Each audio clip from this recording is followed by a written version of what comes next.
Broadcasting from Baltimore, Maryland, this is 5x3 Radio, where strength is for everyone.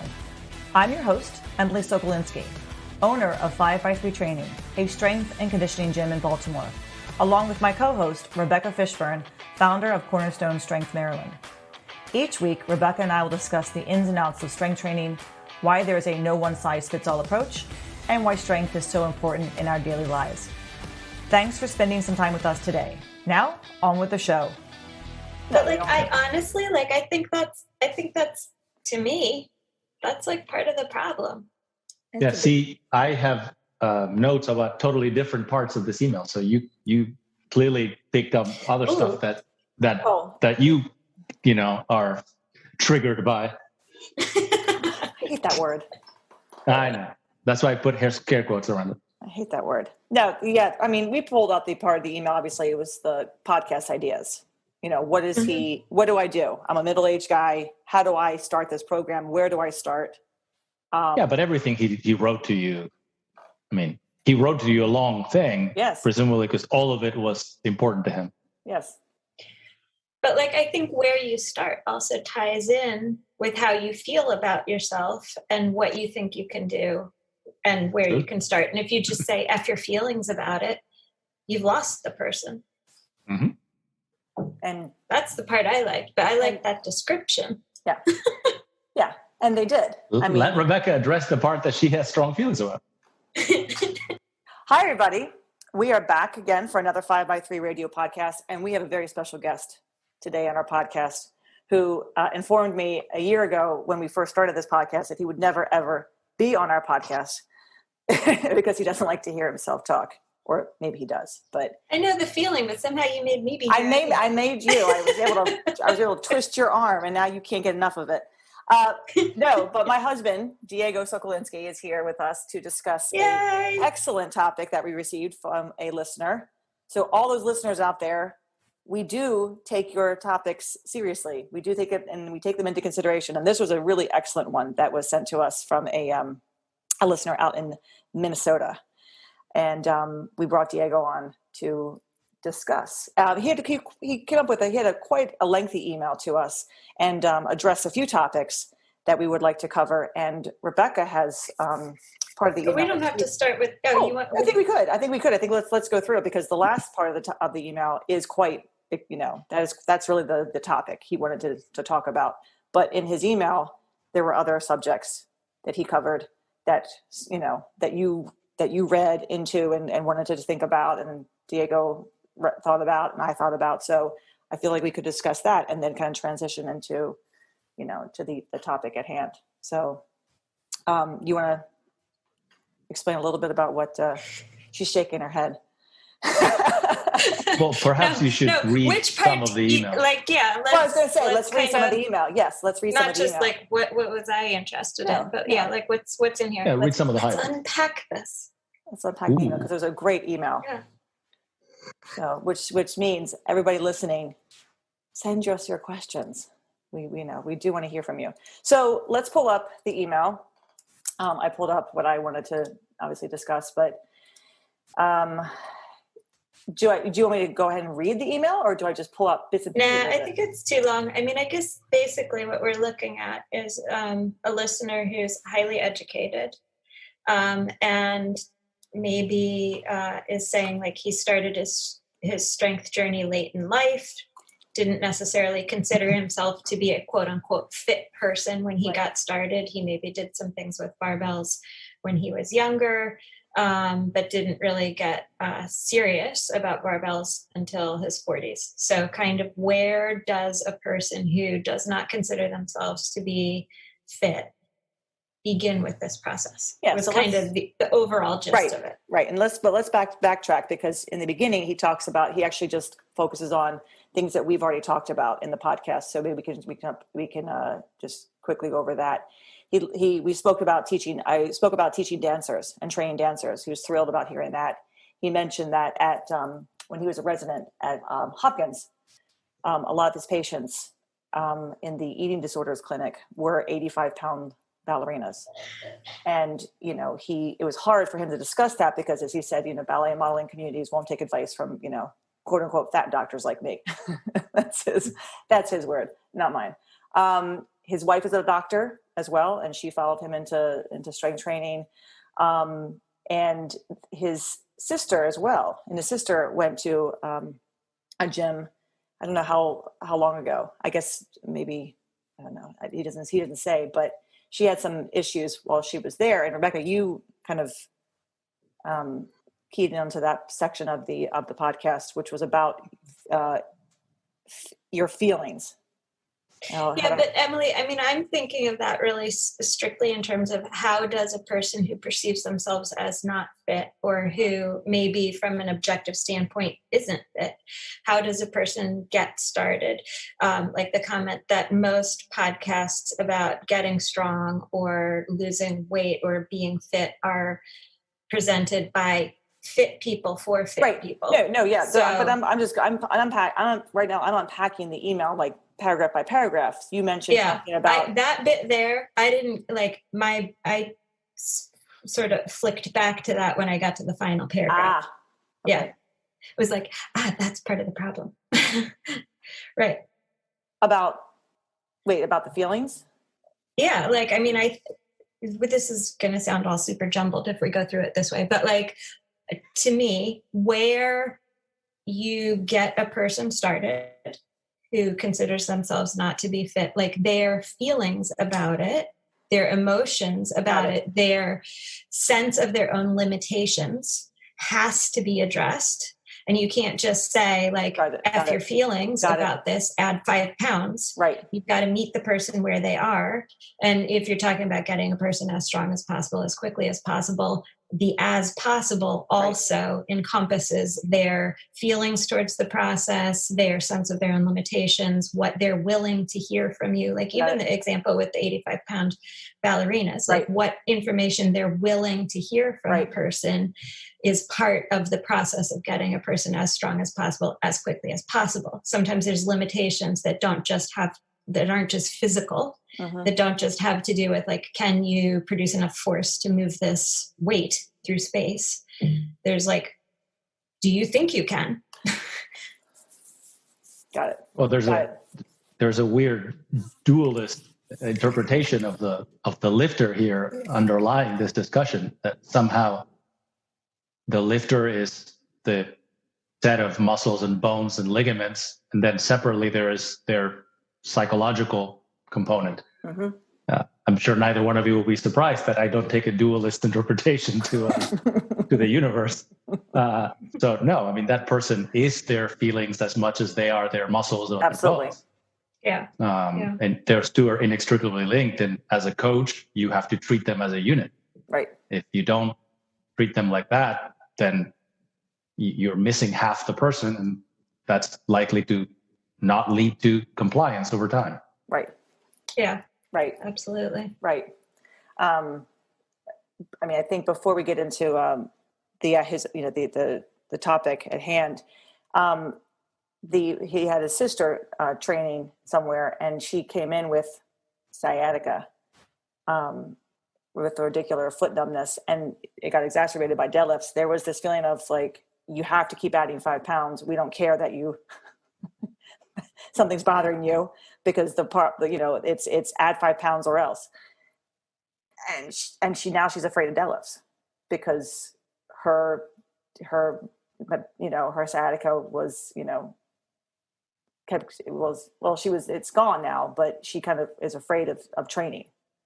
So there's that feeling of like meeting the person where they are. That person wasn't met. Yeah, that's an example of you coached the muscles and tendons, but you did not coach the whole person. Exactly. And then you lose somebody as a result of that. You treat them just as the mechanical model and don't recognize that there actually is more to them than the stick figure. Yeah. I was it a month or two ago, I had this couple came. The guy had come to us for a camp, I think, and maybe I worked with him one-on-one a couple times after that. And then he brought his girlfriend, and I worked with both of them on a Saturday. And she had just come back from, I think it was a knee surgery, if I remember correctly. Recently, I mean, not just come back, but she had a knee surgery. And my entire emphasis during that training session for her was just for her not to be scared to move. That's it. I didn't care anything about the weight. Mm-hmm. We took the lightest possible thing we could do. We reduced the range of motion as much as we could to make her comfortable, and then slowly over the course of a training session, increase the range of motion, while she was still comfortable with it. And then, he was asking me, because he was quote unquote going to coach her. They're going to train together after that. Such a fun adventure. Yes. So he was asking me about dream. her programming, and I was like, I don't care if she doesn't add a single pound to this for the next 2 months. Your job is to make her not scared to do the movements. That's it. And we heard from them recently that things were going well. Mm-hmm. Mm-hmm. So the coaching was primarily aimed at the feelings, not at the muscles and tendons. Yeah. And then unfortunately in this situation, the sister is still lifting, but she's afraid of some, basic movements, as he said, and one being the deadlift, because there's a fear of like, my sciatica will return. I'm going to hurt myself. And it's good that she's still lifting, but it's, she wasn't treated as a whole person. Rather she was treated as, we don't care. The program calls for another 5 pounds. You're going to lift another 5 pounds. So, how is you as a coach? So, this reminds me, Diego, of what you always say, something along the lines of like, it's your job as the coach, or if something doesn't work out right, like what did you as the coach do wrong? Like if you're not paying attention to anything more, like that's easy programming, add 5 pounds, right? It's not that simple, right? There's an art to coaching. And if you just kind of add 5 pounds, like here's the easy answer, you're kind of oversimplifying it. Well, to be fair to the add 5 pounds camp, this particular woman was a woman in her 50s, just out of knee surgery. So she was not the average trainee that seeks advice from the add 5 pounds camp. If I'm 22, male, weigh 200 pounds. Yeah, you can add 5 pounds. That's pretty safe advice. It's not going to go that wrong. You're making a good distinction there too, because like what you're describing as the typical add 5 pounds camp is not who comes to 5x3. That's not who, like, we're sort of, people who are part of maybe what you would call the more general population are coming to 5x3, not the people who are always looking to like. Well, we do have those. We have our clients. You got a mix. Yeah, we have the clients who we add 5 pounds, and we keep adding 5 pounds every session, and then we have clients who we can't add 5 pounds on, the next session because they're simply squatting their body weight right now, or they're still learning how to, to hold the bar for the press. So we're going to probably keep just, drilling the movement pattern, the movement for that. And then we have people who, of course, we can add 5 pounds, 10 pounds, and they're just taking right along. Well, Rebecca has a good point that, there's a sampling bias. We've discussed this before. When the people who seek coaching at the level and the pricing that we offer are not the people who are comfortable doing it on their own. Right. So there are a lot of people who are comfortable doing it on their own, and those people will not come to us. So there's definitely a bias, selection bias in the people we see, and that's okay. True. That's fine. True. But even in that camp, we're not doing the add 5 pounds with everybody who walks through the door. We take into consideration the whole person and their needs and their abilities. Right. So for most people who are not injured or not particularly old or particularly frail, we kind of do add 5 or 2.5 pounds. Yeah. So, that's not unreasonable advice as long as you put some context around it. Exactly. So, he enjoyed the pain episode, part 3. He said for his sister when she was going through that kind of scare the deadlift phase. So he was happy about to have that to refer her to. So let's get into his actual question. It's quite loaded. but as opposed to the add 5 pounds part that we just discussed. Well, no, this is we just breezed through that. This one is the. Oh, it's not loaded. You asked for podcast ideas. Here's one from me. He says, it seems that most strength fitness podcasts are done by fit people for fit people, but I started my journey late. I dabbled in barbell training in my teens with some ex-cons. My dad was a criminal defense attorney. I didn't squat until my mid-30s and didn't get serious about barbell training until my 40s. Most podcasts talk about weight loss and fitness are talking to people who are trying to lose 5 or 10 pounds or trying to get from 12% body fat to 8%. But there are a ton of midlife crisis guys who are wearing size 44, 42 pants. When they look to start getting in shape, there's a sea of misinformation. They don't even know where to start. And then he talks a little bit about what, he tried some yoga, and then he discovered a gym while he was in Alaska and tracked his food, and he lost 35 pounds. Then he moved and gained it back, started doing 20 rep squats, tried fasting, tried keto, macros, blah, blah, blah. And ends up saying, what I'm saying is this: if a smart guy like me with 2 biochemistry degrees and a doctorate can get that shit lost, what the heck does your average untrained person do? What's the most important thing for an untrained middle-aged person? Start with LP, lose the weight before considering LP. If you have to lose 50 or 70 pounds, do you periodize such weight loss? How often do you adjust and reassess your goals? What does success look like? So it's quite a loaded, topic. So we thought we would try to unpack that today and kind of break it down to what does somebody who wants to get in shape, who's in their mid-40s, who maybe has weight to lose, but wants also to get strong and get healthy, where do they begin? Where do they start? Do they start with losing weight? Do they start with training? Is it a combination of both? Where do we go from there? And what's the best program to do? I mean, it's a great question. It's just that there's a lot to it. This is a great question, and there is a lot to talk about. And what I'm super curious about is which piece of this got Diego on the show. The whole thing. Which piece of this was so compelling to Diego that he was like, okay, fine, I'll finally do the podcast. What do you have to say, Diego? What do you have to say? I've been waiting all week. Rebecca's been waiting all week for this. She thought this was an anniversary gift to me. Come on, drop some wisdom on me, Diego. I think it's a well-written question with a lot of context around it. And I think it's somebody honestly describing a real problem. It's not a trolling question. It's not, so it's an honest, good, solid question written from a place of vulnerability and humility, right? It's like, I'm this is confusing. How do I unpack this? It's just a good question. Yeah. That's why. Yeah. So the honesty drew you in. Well, he's gained weight, he's lost weight. He's, And the fact that there is not a single correct answer to this question. Right. Right. Yeah.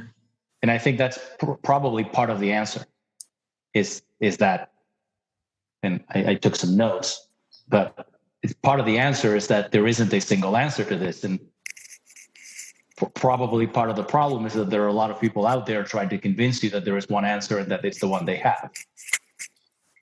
And I think that's where, like, to me, the description of the F your feelings, add 5 pounds comes in, because that's a very simple one answer. Mm-hmm. And to me, I'm looking at this and I'm like, there's so many different places that a person could reasonably start. And it kind of comes down to, you got to consider the body with the emotions, figure out what is a reasonable starting place for that person. So you can't say like, F your feelings, just do what I said. You have to sort of like sometimes you have to convince a person that they're able to do something before they'll even give it a try. Like you're describing with your client the other week, even getting her to buy into a place where she could move in a certain way and not hurt her knee. Right. So so before we launch into this, I'd like the standard disclaimer, since there are some medical bordering questions on this. That none of us are physicians. Nope. I may be a doctor, but I am not a medical professional. So that this is just our opinion and not medical advice. Yes. Check with your doctor before doing any exercise program. Yes, exactly. Any exercise or nutrition program. Yes, there you go. Good. I said that. That's number one. Yes. I told Jan that when she came to see me before her surgery. I said, she goes, well, what do I do? I said, well, before you come back to me, you check with your doctor, see if strength training is right for you. Well, because he's asking here, I mean, right? He's saying, if you have to lose 50 or 70 pounds, right? What do? Do you start with lifting weights? Do you start with losing weight? Do you periodize? I mean, that's an important question. And part of the answer is, why do you have to lose 50 or 70 pounds? Do you have to lose 50 or 70 pounds because your doctor is telling you that that is a health hazard for you? Or do you have to lose 50 or 70 pounds because it's an aesthetic consideration, right? I don't discard aesthetic considerations. I train in good part for aesthetic reasons. So I'm okay with that, but it matters, right? Right. If your blood pressure is dangerous, your cholesterol, whatever, medical things are bad, and your doctor tells you that losing weight is the way to fix that, well, then do what your doctor says. Right. Right. Then losing weight is the primary short-term training goal. That doesn't tell you how to lose the weight. We can talk about that. But if the doctor says losing weight is it, then lose the weight. If you're doing it for aesthetic reasons, then we could have a different conversation. Yeah, that's an important distinction. Yeah. Generally, when we get people coming at the gym, we don't talk to them about, and I know you guys have talked about this before, we don't talk to them about losing weight. We don't initiate that discussion. It's not up to us to tell somebody they should lose weight. But if they come and they say, I want to lose weight, then obviously we try to work with them on that goal. So here would be the same thing. I think we, as a coach, you'd be responsive to this. You would not be the one initiating this weight loss concept, right? Right. Yeah. Right. It would be a response to their question as to whether or not they should and how to go about doing it. They would come to you, right? And they would say, hey, Emily, I'd like to lose 50 or 70 pounds. And you would probably go, tell me more. Okay. Why would you like to do this? What's the motivation behind wanting to lose? That's a significant amount of body weight. Right. Why are you wanting to lose that? And if they come back saying, hey, my blood pressure is this, and my doctor says I need to lose 50 pounds, well, then what the reason is. So that's the first thing I would say, as to what the order of operations is. And then there's the other person who just says, hey, I don't feel good in my own body. I want to lose 50 pounds. But there's no, the doctor is not hounding me to do so. So that's probably a different situation. We were talking about this over dinner the other day, and I think both you and I essentially had the same reaction. So you guys brainstormed without me. He was talking. I was eating chips and listening and telling him to try to remember that, because that sounds like really good. The opposite. You're really, usually the talker. it was really good. What he was saying, I kept saying, hold that thought. Keep that in your head. Keep that in your head. And as I ate. Oh, I can improvise. Yeah. I mean, we do have. But I think we were both sort of on the same page. What would I do if I had to lose 50 pounds? Because I've never been overweight. Right. So I don't, I'm not speaking from personal experience here. But if I had to lose 50 pounds, well, first of all, if I personally was 50 or 70 pounds overweight, my first reaction would be to freak out and do whatever I could to get that weight down. So just like everybody else, my personal reaction would be to try to do it as quickly as possible with no regard to the best way to go about it. However, right? I mean, because it's different, right? When you are but I don't train the way I tell my clients to train, right? I need somebody to tell me not to be dumb. So I'm sure that I would have that same reaction, right? Of I want this off of me as quickly as I can. But if I was working with somebody who has 50 or 70 pounds to lose and without a medical indication to do so, or even maybe with, I think we would probably argue that almost as important as that person losing that weight is that person retaining as much of their their muscular body weight as possible through the process. Right. Because ideally what you end up after losing 50 or 70 pounds is you with as much as possible of the muscular body weight you have right now and as much of the adipose body weight gone, right? That's better for metabolic reasons, better for, every other reason, right? So that's what we like to do. And as far as we know, the only way to grow or maintain muscle mass is resistance training. I mean, other than exogenous, steroids, is resistance training. So we would probably get that person resistance training. That's the first thing we would do. And I think you guys talked about this. We talk about this all the time. The most important thing would be for that person to develop better habits. Yep. And we either have to start somewhere. We have to start with some habits. We cannot start with all habits at the same time because that usually doesn't take. People have a limited amount of willpower available to them at any given time. And if you spread it around 5 different goals, you accomplish none of them. Mm-hmm. So you have to use that limited willpower for 1 or 2 things at a time. And things get easier after a while. So you need less willpower to maintain them than you need to develop them. So we start by investing willpower first in developing a training habit. Mm-hmm. And we can talk at length as to exactly what that training look like. But regardless of the training itself, I think we invest as much willpower as is available first in developing a training habit, because we know that we're going to need resistance training in order to maintain muscle mass. And it takes some time to cement a habit, and it takes some time to learn how to lift weights, right? So we would probably have that person just focus on that for a little while, where a little while is probably a few months, right? 3 months, 4 months, I don't know, something like that. If somebody's 50 or 70 pounds overweight, they likely haven't done that over the course of 3 to 5 months. It's more like 3 to 5 years. Mm-hmm. So it's going to take a little while to get that weight off. So we can probably afford to develop a training habit up front, invest a few months on that. Right. And once that person has developed that habit and that is cemented and it doesn't require a constant investment of a high amount of willpower to maintain, then we can take some willpower out of the piggy bank to start on nutrition habits. Yeah. Start with those.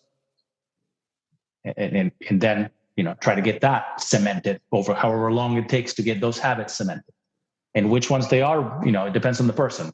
You often like to work on protein consumption, or you like to work on meal, consistency, or whatever it is that the person is lacking in their nutritional arsenal, so to speak. And just apply more of the willpower to that set of habits while keeping the training, with as little mental effort as possible. Right. And ideally at that point, you get at least those 2 things going. And now maybe you're 6 or 8 months into this intervention, and the person now is a competent enough lifter and has a training habit developed and has started becoming a competent eater. And they've probably started losing weight. Maybe not at a dramatic rate, but they've started losing weight. But more importantly, now they have habits to fall back on. They have a baseline. And this is what we were talking about over dinner the other day. Mm-hmm. A person who is 70 pounds overweight, their baseline exercise regime is sitting on the couch. And their baseline nutritional regime is eating pizza 3 meals a day, or convenient, takeout or whatever. That's the baseline, right? That's what they're going to fall down back to if something happens. But if we get these people to a baseline of getting into the gym 3 times a week, doesn't matter what they do at the gym, just get into the gym 3 times a week. And then we get them into a baseline of eating 100 grams of protein a day and some vegetables every day. Mm-hmm. Well, that becomes their baseline. Mm-hmm. So now when that person falls, has to default back down to something, they'll default to a habit of, at least I'm going to show up at the gym and do something 3 times a week. And at least I'm going to get some vegetables and protein in me every day. And that's a hell of a better baseline than you had before. right? And because that now doesn't require almost any willpower because you've invested it up front, one at a time. And I think that you start bootstrapping from there. Mm-hmm. And for some people, that may be it. For some people, that may be the end of what you're going to do because they have lives and children and careers and other stuff that requires willpower. And this is all you're going to get. And other people are going to catch a bug from, going to the gym and getting stronger or getting leaner or seeing muscles or whatever. And that's going to become exciting. They're going to do it. And that's the people who are, the in shape people talking to other in shape people about dropping below 10% body fat. But for the rest of the population, if you can get them into a habit of, doing some resistance training and possibly some cardio 3 times a week and eating some vegetables and upping the protein intake, you've done the Lord's work. And that's probably all you need to do. Right?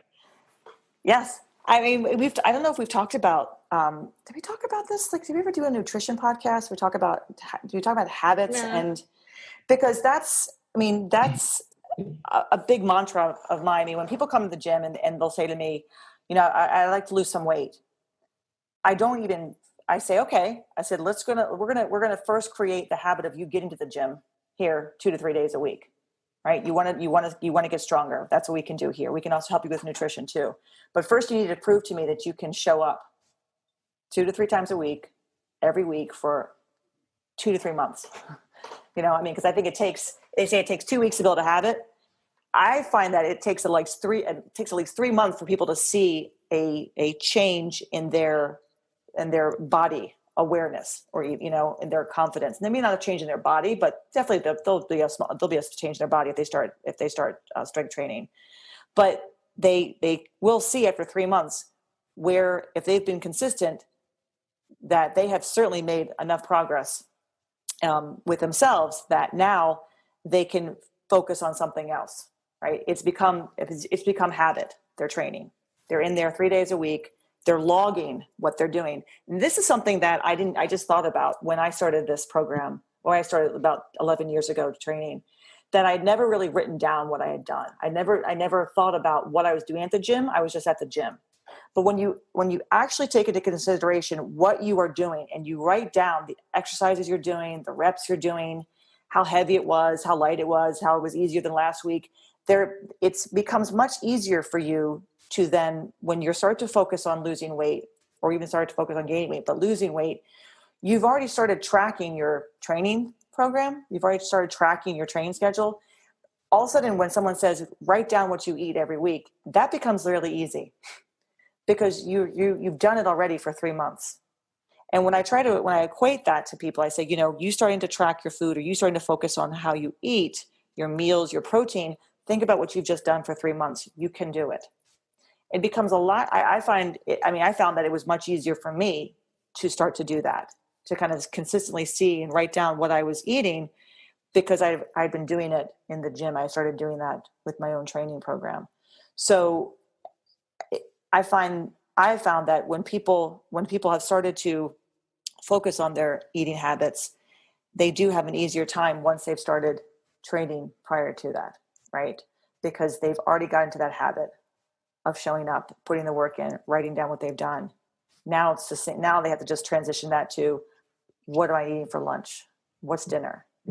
What's breakfast? Am I eating breakfast? Do I not like to eat breakfast? Okay, how am I going to make my lunch and my dinner, enough for me to start to meet my goal of losing weight? I've started working with a few people past couple of years, and the consistency is there once they've established a good training regimen. So I absolutely think that starting, as Diego was saying, starting in the gym first, just showing up and getting in there, no matter what it is, and write down what you're doing, will allow you to have an easier time when you start to now focus on how you're eating. And they'll probably be still losing weight anyway. They're probably starting to start to eat better just because they need the energy to show up at the gym. So there's kind of like that consistency and habit there that then leads into the consistency and habit of eating, because their bodies start to feel better anyway. Starting at the gym also. Oh, sorry, go ahead. Oh, no, I was just going to say, like, I think any of the three of us are probably going to say starting at the gym, because that's sort of where we are. That's where the people are going to find us, is at the gym. And more specifically, I think at 5x3, it's a strength and conditioning gym. People who are going to 5x3 have already gone through some work, some mental, maybe gone over some mental hurdles to decide that they want to go to a gym and start with some sort of physical activity. This doesn't happen often to me in the commercial gym where I'm working, but I'm also like and you are too, Emily, like a PN, precision nutrition level 1 coach, right? So in theory, someone could show up at the commercial gym, which also has like a health center to it, and want to focus specifically on a nutritional change. That doesn't happen with me often, but I think either way, whether we're talking about starting out with somebody training in the gym or starting out with somebody making a nutritional change, what you're both saying and what I'm thinking as well is you want the person to establish some sort of new habits or consistency, set a new base level, something that they can commit to and complete successfully, so that they've got some building blocks of success on which they can then stack other changes, whether the first step is actually a nutritional change or a showing up at the gym and building strength, probably doesn't matter so much as finding one thing that you can 100% say, yes, I can get that done, and then do it, and then build from there. And, somebody shows up, it's easy to put on your calendar or your, your schedule.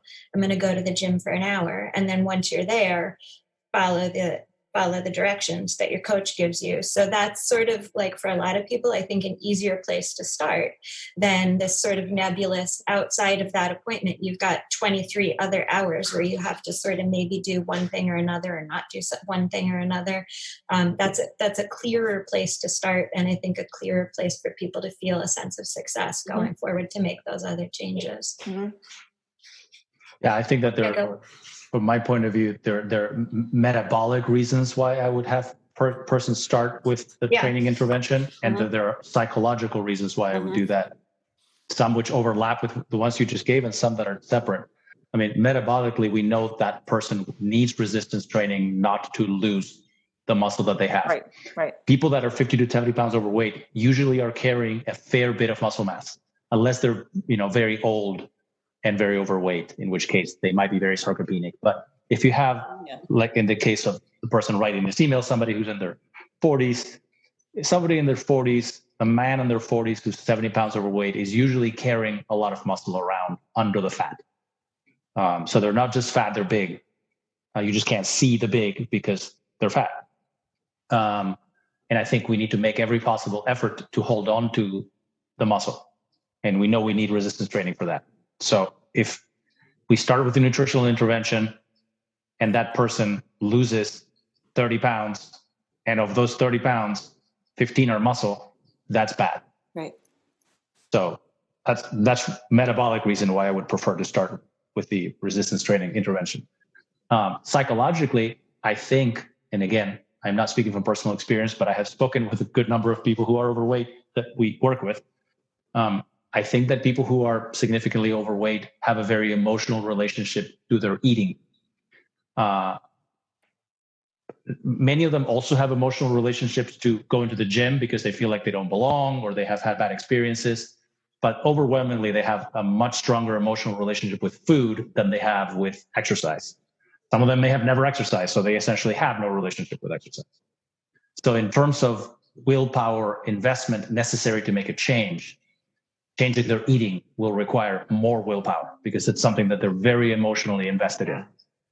And I would rather start from the intervention that requires the least investment, because that's the one that's most likely to stick. So those would be my reasons for starting with the training intervention. That being said, if they can start from the other end and they can stick to that, that's great too. Whichever one sticks.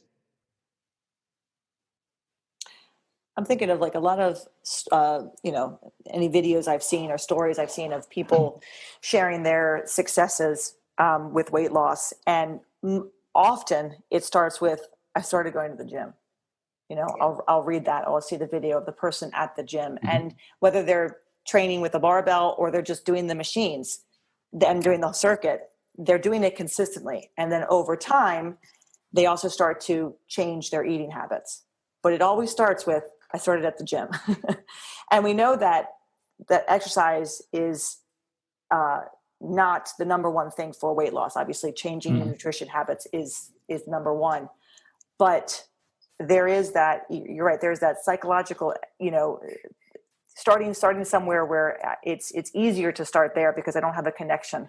I don't have an emotional connection with that than this. It's almost like putting that to the side for a while until I can get a handle on this. And almost every success story that I've ever seen, like video of a person making a really good substantial change in their bodies, has been this. I started walking a mile. Then I started walking 2 miles. Then I started walking 3 miles. Now I go to the gym. Now I started the resistance training. So for some people, it's just a matter of just getting them up and walking around the block, getting exercise because they've been sitting on the couch. Then the next step is for them to get inside. If they have someone who's telling them, look, you need resistance training, they'll do that. Hopefully they do. They are. And for most people, it is that they do have that aspect of their training. It's not just all cardio, which ends up making you a smaller version of yourself with no muscle. And with that term skinny fat, where you're just, now that's worse than maybe when you had more fat and you had more muscle as well. So making sure that anyone who, whether they have a coach or not, having to help them understand that resistance training is going to be a much more important part of this weight loss, journey than just getting on the treadmill. Although getting on the treadmill is a good start too, if you've never had any attachment to exercise in the first place. What you're saying is consistent with what we know from the literature as well, that interventions that are additive, that are positive, tend to be more effective than interventions that are subtractive or negative. Yeah, that's what I was just thinking. So dietary interventions where I tell somebody not to eat carbs tend to be less successful than dietary interventions where I tell somebody to eat more vegetables. Right. And starting a training activity is an additive intervention. It's I'm giving the person to focus a positive goal, as opposed to the goal being avoiding a certain behavior or avoiding a certain food. Right. And we just know from the literature that those types of interventions tend to be more successful. They also just the feeling of achieving a positive goal, I think is more reinforcing than achieving a negative goal, achieving I lost some weight on the scale, not as fulfilling, I think, and a lot of times as I was able to do 100-pound deadlift or something, or I was able to run an extra mile or whatever the thing is. I don't know. It just tends to, I think, for a lot of people, be more positive. Yeah. No, but you have to keep in mind too. I mean, it is, we I try to encourage people to assess the goals, the positive things they've done in the gym, the amount of weight they're lifting now, what used to be a warm up is, what used to be a hard set is now a warm up for them. Look at just overall, the confidence you have in your body, but you don't want to negate that they want to lose that weight. Then you have to encourage them to, okay, you need to weigh yourself 2 or 3 times a week. We need to look at that number and assess from there. I mean, it's there are plenty of people who don't ask us about weight, about eating, and may have weight to lose. That's not for me to say. My goal is to make you stronger. My goal is to make you a healthier person. And within that, hopefully, maybe we're going to start to make some changes in your diet. Maybe you're already making them. I don't know. But until they come to me, I'm not going to, that's not I don't want to intervene on that end, on that scale. But someone who does want to lose weight, there has to be yes, look at the weight you're putting on the bar, and let's look at your scale weight too, because that's going to be an indication of whether or not we're moving in the right direction, but also your performance in the gym matters. So if you're not doing well in the gym because you're lacking energy, we need to rethink how you're eating. What are you eating? What's going on? Are you not eating enough because you're trying to hit that number sooner? We have to try to find a balance between both things, especially once the person starts to change their nutrition habits. They might start to see, oh, well, I'm losing weight. If I can speed it up if I just start to cut X, Y, or Z out. I want to always manage that and make sure that what they're doing in the gym is that they're performing well, and that what they're doing outside the gym is not going to interfere with their performance in the gym, unless it's in a positive manner, meaning energy's there, weight's going on the bar, they can get through their workouts. They're not, passing out on me. No one's ever done that unless if they've just started deadlifting. We had a couple. Not from like, trying to like, not eat, unless they come to us and they're, they've started a program, which we've had people definitely who've come and said, oh yeah, I just started my diet yesterday. I cut out all my carbs. And that's why I've passed out, from deadlifting. We don't want that. Not a good idea. So that's pretty common. We actually see that often. I was talking to, I know, I think it was Jay or somebody the other day, and noticed that all three of us going through this exercise here, we're talking about this very incremental ramp of increasing intervention to get this person to train and to lose weight. And that is pretty much the exact opposite of what we see. Because when people join a gym, they often do it because they've made some decision that they're out of shape and they need to get themselves in shape, right? And that usually comes along with the decision that all of their health markers are bad and they need to get all that shit sorted out right now. So they will show up on day one to learn how to squat, press, and deadlift, but they neglect to mention that they have also decided that they have cut all the carbs out of their diet and that they are fasting 2 days a week, right? Because they need to lose and they're doing a juice cleanse because they decided all that stuff needs to happen right now. So it's actually not uncommon to see that on day one. We have to give people candy on day one because we get that trifecta of behavior, and we have to explain to them, it's great that you're trying to change all these, health aspects, but we got to take them one at a time. Yeah, that's why, it's like, it's not, sort of a general idea that I have when I'm working with people. If they want to make changes like that, is like, okay, let's make a list of 5 things, 5 goals, 5 changes, 5 nutritional, sleep habit, whatever it is. Let's list 5 things. Now choose one.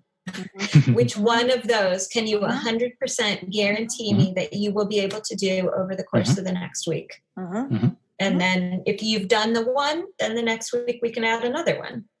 But like, you're not doing all 5 right now. Like nobody has because then you will do none. Spare energy in their life. That's that's the precision nutrition, list. And I like that model. I love it. That's why it's building habits. It's like drink a glass of water every day, or drink 5 glasses of water every day for 2 weeks. If you can do that, okay, we can move on to the next.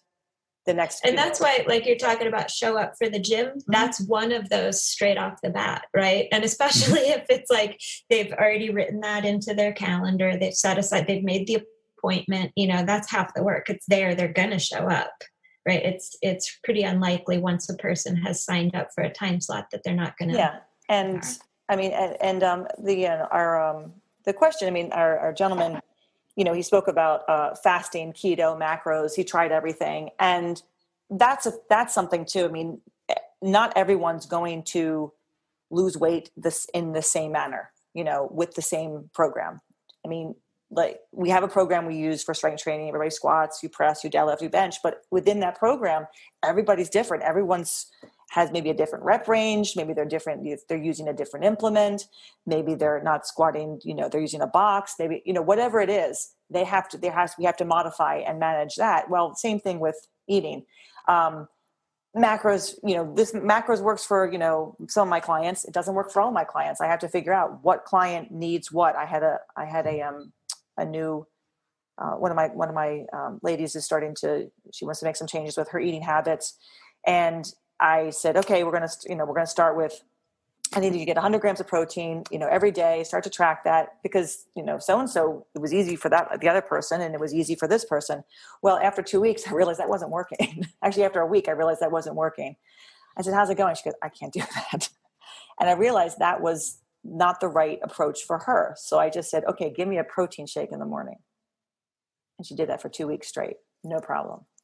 I said, okay, now the next thing we're going to do is lunch.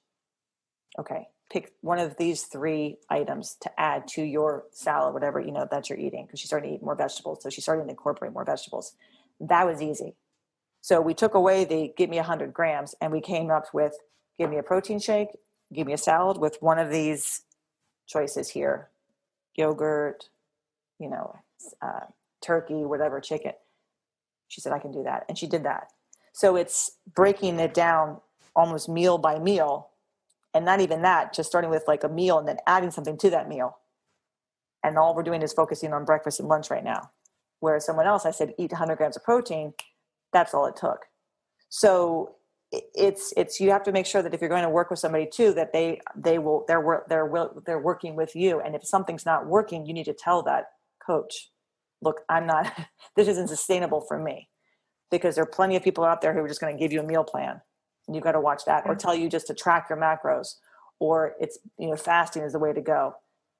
You have to find something that's sustainable. Well, and I think also there's a lot of stuff that's out there that gets written about or discussed on podcasts and, things like the listener is describing, done by fit people for fit people who are trying to lose that last 2% of body fat or something like that. Okay, you might need to get tricky there and try and outsmart your body or your metabolism or whatever. But I think the majority of people, if they're trying to lose 50 or 70 pounds, you don't need a lot of bells and whistles. You don't need to be thinking about periodizing or fasting or keto or whatever. There's just some, just like starting strength pares things down to, these are the most effective big rocks that you can do in the gym, the squat, the press, the bench, the deadlift. That's where you're going to get the biggest bang for your buck. If you do the things that we've been describing, like add more fruits and vegetables, maybe you're going to need to increase your protein. Maybe you're going to, and you don't even need to get fancy about macros and tracking calories and stuff. But if you normally eat food that fits on a 12-inch plate and you move to an 8-inch plate, just simple things like that help you reduce the caloric intake overall. You don't have to put a lot of extra thought or energy or willpower into just, I'm going to choose the salad plate and call that my dinner plate instead of the larger one. And just kind of go from there. But with the expectation, just like we've all been saying, it's going to take time. It's the bells and whistles and the massive weight losses that people report with following some crazy diet. It's usually water weight, or they've gone to the bathroom multiple times and eliminated.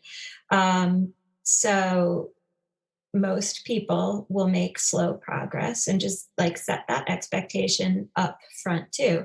1 to 2 pounds per week of weight loss or weight gain is healthy and sustainable. It's not a magic wand. There's no silver bullet. It takes resetting your baseline habits. And that takes time. Yeah, you just used the word sustainable, and I think that the thing we have not, we've been talking about it, but we haven't said it out right, and that most people will not tell you because then it's not good salesmanship, is that if you want to lose weight and keep it off, you don't want to do a diet. You want to change your behavior forever. That's it. You need to turn into a different person. The person who's 70 pounds overweight is a person with a set of habits that is incompatible with being 70 pounds lighter. The person that you need to be 70 pounds lighter is going to have some overlap with the person you are now, but it's going to have some differences. And those differences are going to have to be permanent. Now, the differences for you, for me, For a person may be different, right? But you're going to have to make permanent alterations to your behavior. Otherwise, you're going to end up back like the email writer ends up, putting the weight back on. Because if you don't change your behaviors permanently, if you just make transient changes to your behavior, you're going to make transient changes to your weight. For obvious reasons. You simply cannot do the same things that you're doing now and weigh 70 pounds less. It's just not physically possible. So you're going to have to make changes that are not just sustainable, they're permanent. Mm-hmm. You're going to have to become a different person. And that's hard. Yeah. Right? That's a difficult thing to do, and it takes a long time. Mm-hmm. Especially if those habits that got you to where you are took a long time to develop also. Mm-hmm. So that's not a good answer from a sales perspective, because I can't sell you on telling you, you know what, you will never be 70 pounds lighter, but you can turn into somebody who is. Right. That's not a very good sales. Yeah, I mean, I have a client who she's lost close to over 30 pounds in just, what has it been, almost 3 months now? Maybe 2 months. And before, she was working with a dietitian outside the gym who had her counting macros. Well, that's all well and good. Eat this much protein, eat this many carbs, eat this much fat. It didn't work. I mean, she lost weight, but then it came right back. So when she finally said, we started working together, and I'd helped her in the past, it just wasn't kind of, in the right frame of mind yet to really do that. I finally got her to actually start to eat meals, right? And eating meals has made the biggest difference, because she eats consistently when she's at work now. She's a shift worker. So we created a day for her at work. She's got to eat her breakfast, lunch, and dinner between 7 p.m. and 7 a.m., just like a normal person does 8 to 5 or 8 to 8, right? Breakfast, lunch, and dinner from 8 a.m. till 8 p.m. This is 7 p.m. to 7 a.m. That did it. Really having a consistent schedule where it was like, I have every 4 hours or so, I eat something, I eat a meal, has made all the difference in the world. There's no counting macros. There's no tracking her fats or her carbs. It's just eating meals. And they might be small meals, but they're still meals. And the 30 pounds has come off as a result. So it was just, and the training habit had already been there. That was just nothing. But this is somebody who is emotionally attached to food, and has had to learn to become a different person, as Diego was saying. Really try to figure out what makes her tick, and she knows it now. So now it's, how do I address this, and try to really separate that emotional side. And it's slow, and it's still there, but at least it's acknowledged, and it's being taken care of.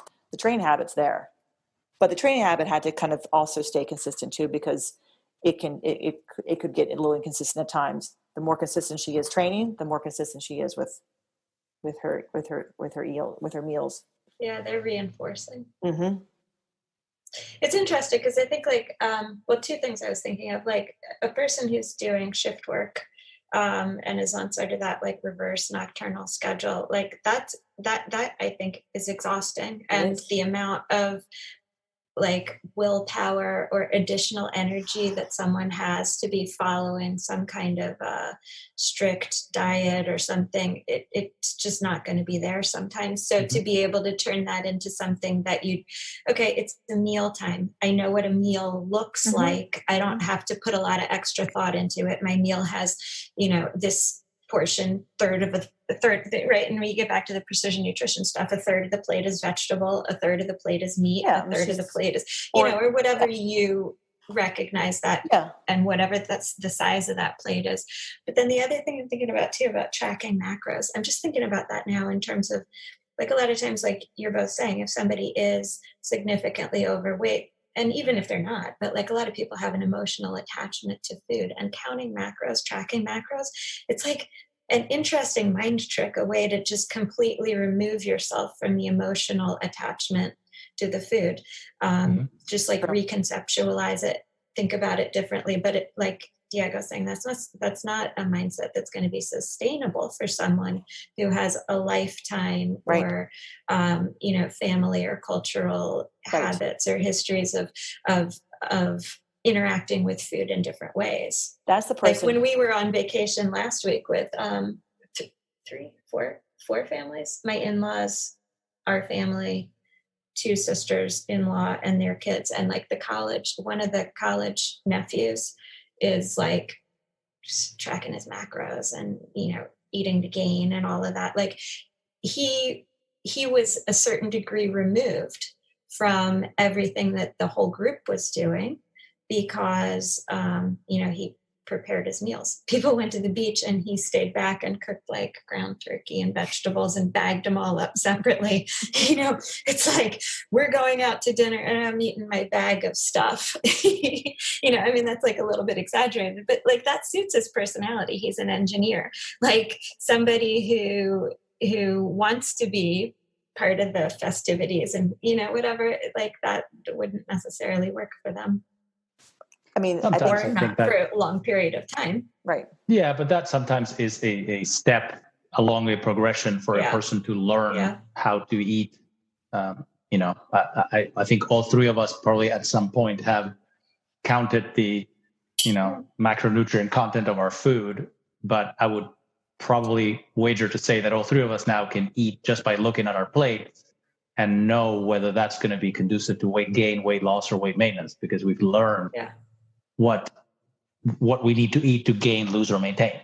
But it was a useful exercise. Yes. Yeah, it was a useful exercise at some point to step back, like you said, look at it, sort of reconceptualize the food a little bit, and look at it for what's in it, as opposed to meal. But I think, as you said, doing that forever may not be sustainable for most people. No, and I shied away for a long time, not talking about that, like not talking about macros or thinking about that, or telling people that that's something, because as someone who has had a long history of a bad relationship with food, it became something else to obsess about. It can become something obsessive where you're looking at your numbers and you have to have a certain numbers. And if you don't hit those numbers, then you're bad. So it can, for somebody else, doing that can turn them into a much more obsessive person and could create an eating disorder when there wasn't one to begin with.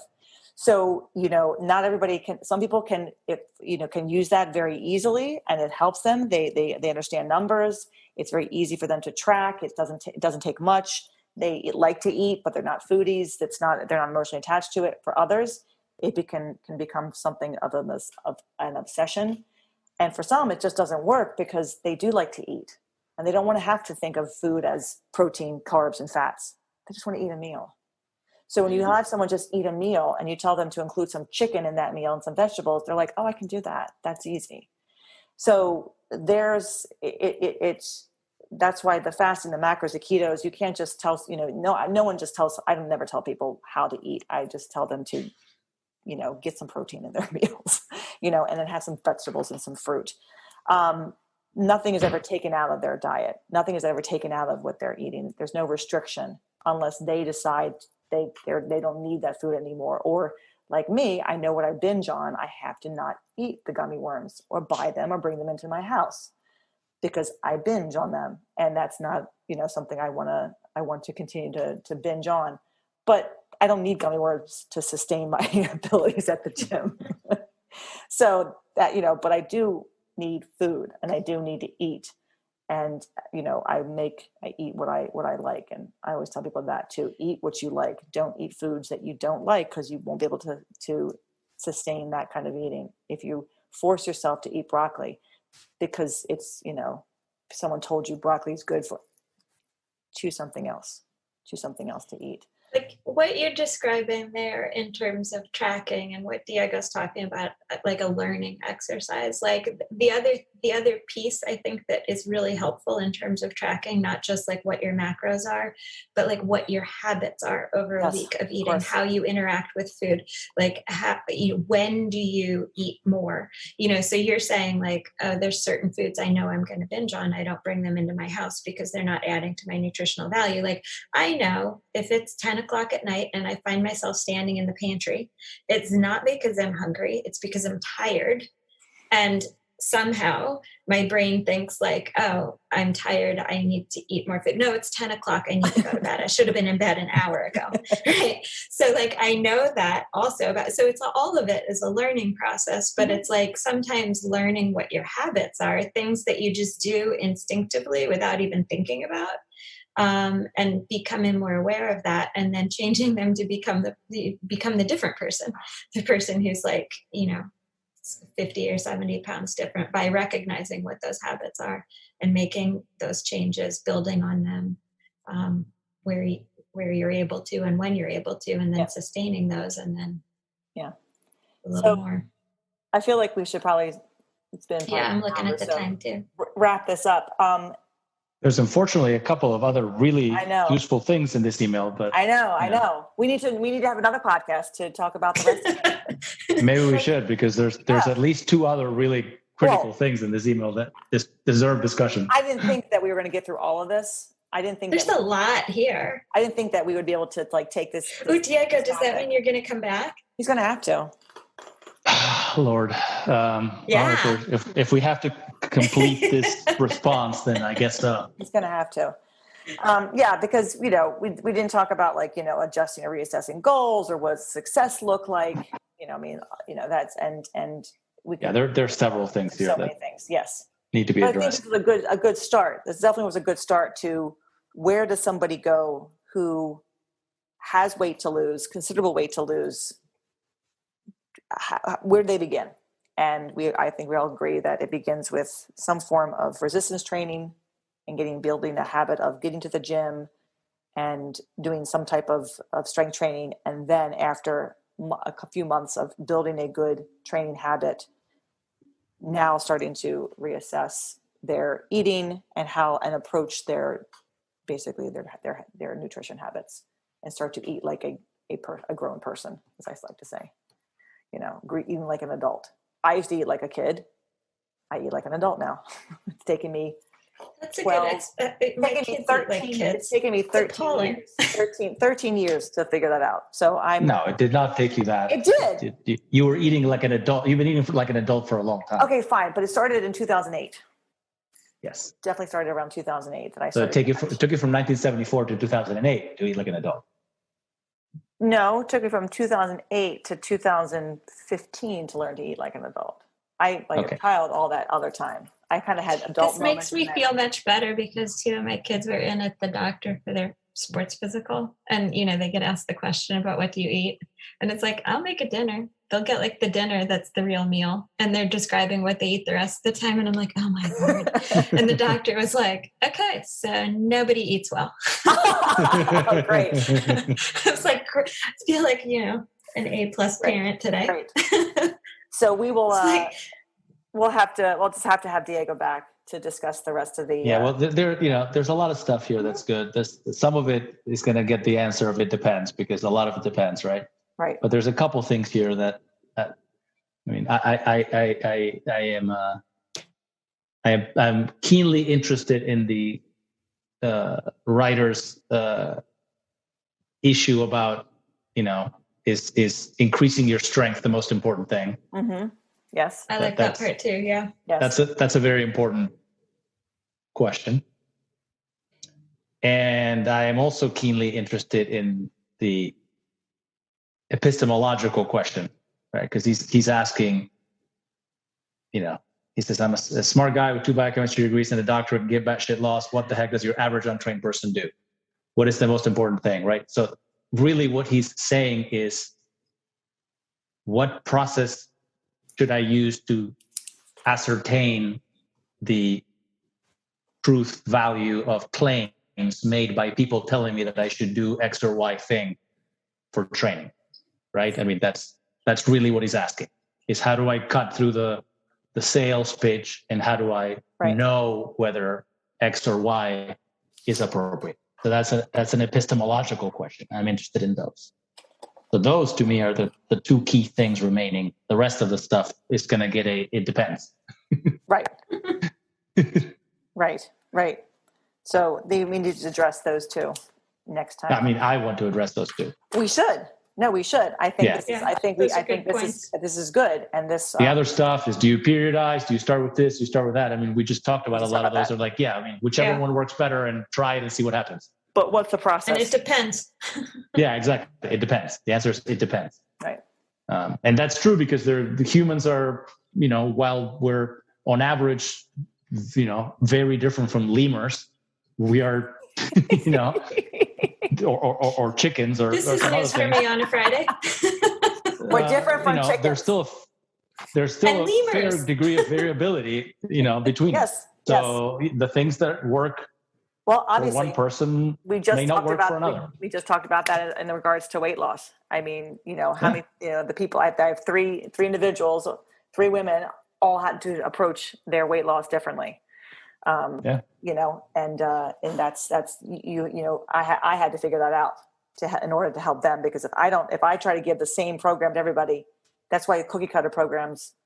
Sure. Which goes back to what we say at our camps, and that Rebecca, I think, talked about at the beginning. It's if the person you're working with is making a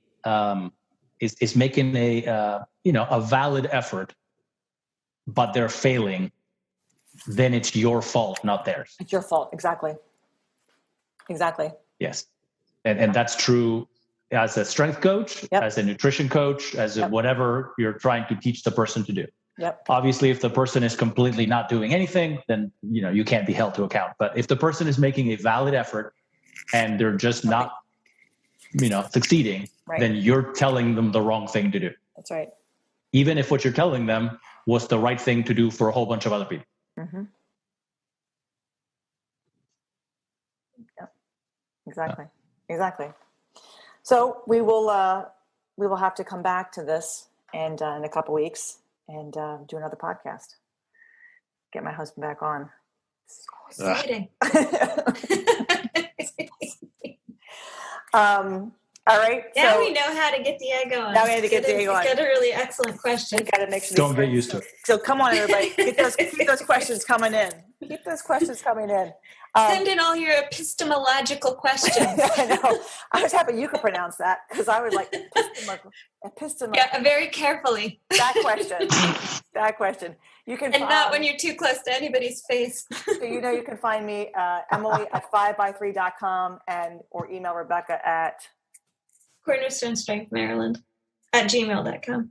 So send us those questions. Don't email me. Email Emily. Don't email Diego. Just get Diego on. You got a good question? I will forward it to him, and he will say yay or nay. He'll be on. All right, everybody. That concludes our podcast for today. We will have part 2 in a couple weeks, so stay tuned. And thanks for giving us your time. We'll see you soon. Thanks, everybody. Take care. Bye. And that's how we end our show. And that's how we end. And that's how we do it. Yeah, and Diego, really, you should probably say something like, "Thank you, Emily, for allowing me to be a guest on your show." Yes, it was. Thank you, Emily. It was a privilege. It was the privilege of my life.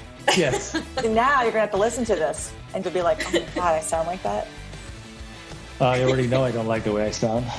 Well, you could listen to it in double time, and you won't sound anything like. Well, I will listen to it because I'll sound like a chipmunk. I've listened to every episode. I like the podcast, so no, I will have to listen. Thanks for listening to 5by3 Radio with Emily and Rebecca. If you like our show and want to know more about 5by3 training, please visit us at www.5, that's F-I-V-E, the letter X, the number 3.com. You can also find us on Facebook and Instagram. To learn more about Rebecca, please visit her website, cornerstonestrengthmaryland.com. Thanks for listening and have a great week.